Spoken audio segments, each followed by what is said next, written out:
Welcome. I'm Scott Pattison. I have the privilege to be the lead pastor here at Sunrise. And as we gather here this afternoon, I think it's fair to say we would rather be doing anything, anywhere, other than what we're about to do. But we come today to celebrate a life, to celebrate the incredible life of Reagan Swinford. She loved life, and we celebrate her today. We celebrate her life and all that it was, and in many, many ways, all that it is. She loved to laugh, and we'll laugh today. You already have, to be able to tell the stories, the gift that you've given Adam and Jess and Peyton and the rest of the family. Some of those well-rehearsed stories just bring laughter and tears and added stories.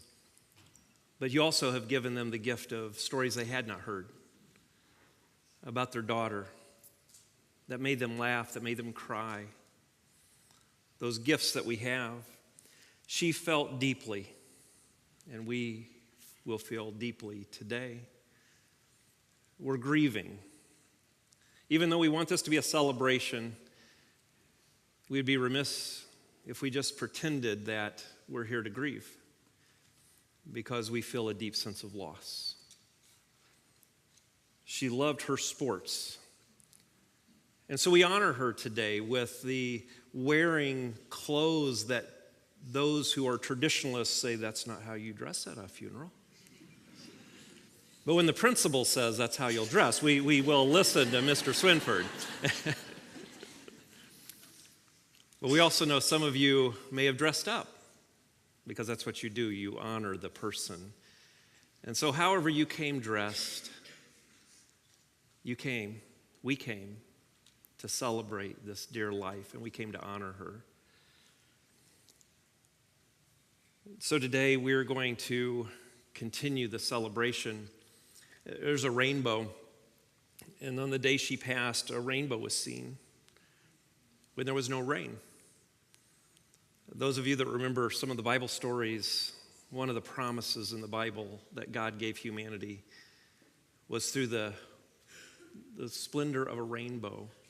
And so whenever nature works together to reveal God's promise, we're reminded that God always says, I promise I'll be there. I promise I'm going to act in caring ways. And so as we gather, we're kind of shifting gears for those of you that have come and shared with the family and talked amongst. Thank you for being a part of making this room and this day and this place and those in our garage a celebration today. And so we begin our time with a slideshow that reminds us of the promise of the symbol that God gave us in the rainbow.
Where you find me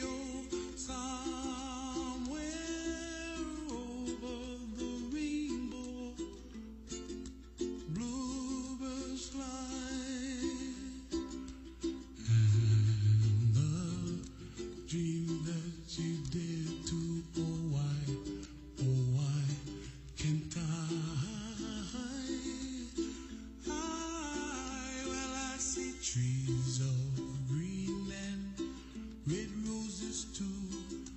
I watched them bloom for me and you, and I think to myself, what a wonderful world.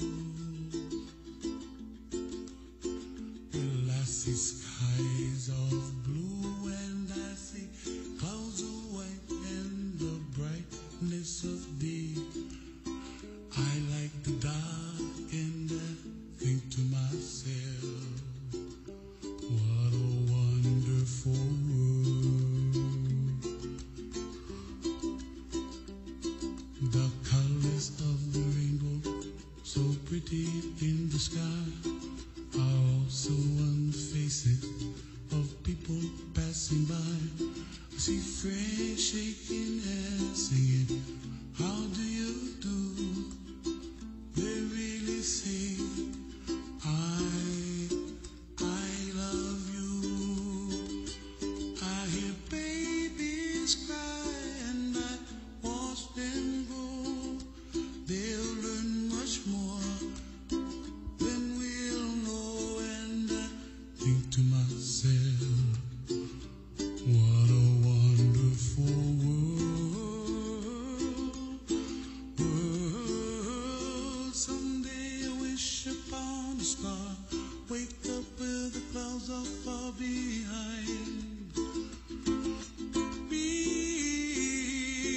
where trouble melts like a lemon drops high above the chimney top. That's where you find me, oh, somewhere over the rainbow, way up high. And the dream that you dare to, why, oh, why can't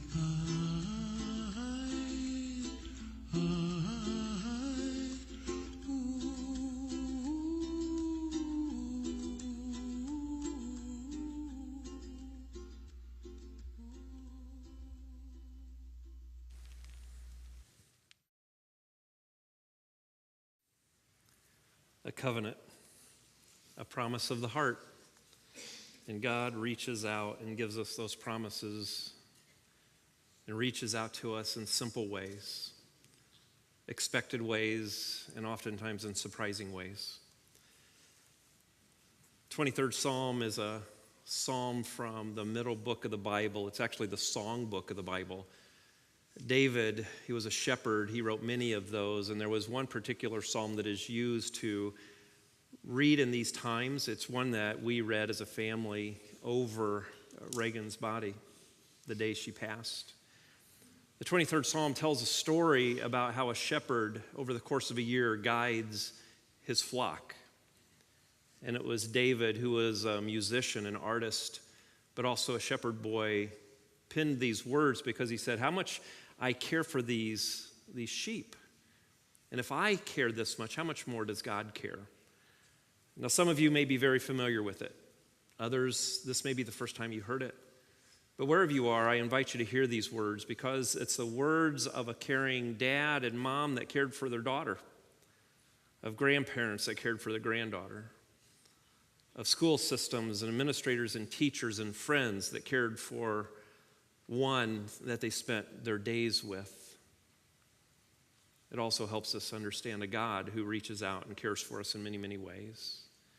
And so I allow you to hear God's care in those simple ways as I read this today. The Lord is my shepherd. I shall not want. He makes me to lie down in green pastures. He leads me beside the still waters. He restores my soul. He leads me in paths of righteousness or right living for his name's sake. And even though I walk through the valley of the shadow of death, and in the original it can also be translated the valley of dark times, the valley of shifting shadows. And obviously going through and navigating an illness, very dark times, navigating a death of one who came to soon, dark times, the shifting shadows of life, what is real, what is not. And even though I walk through the valley of dark times and shifting shadows, I will fear no evil because you are with me. Your rod and your staff, they comfort me. You prepare a table before me, even in the presence of mine enemies. You anoint my head with oil, my cup, it runs over.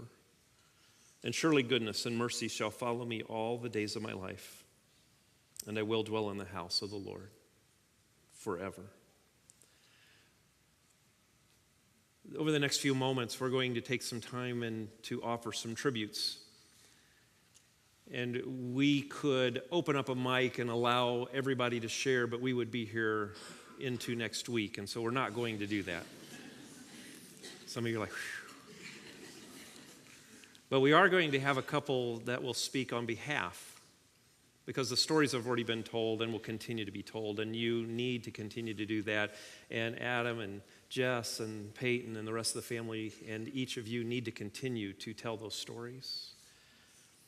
But we're going to have John Hauser, the Wayne principal, come up and share on behalf of the students and the schools to be able to share those memories.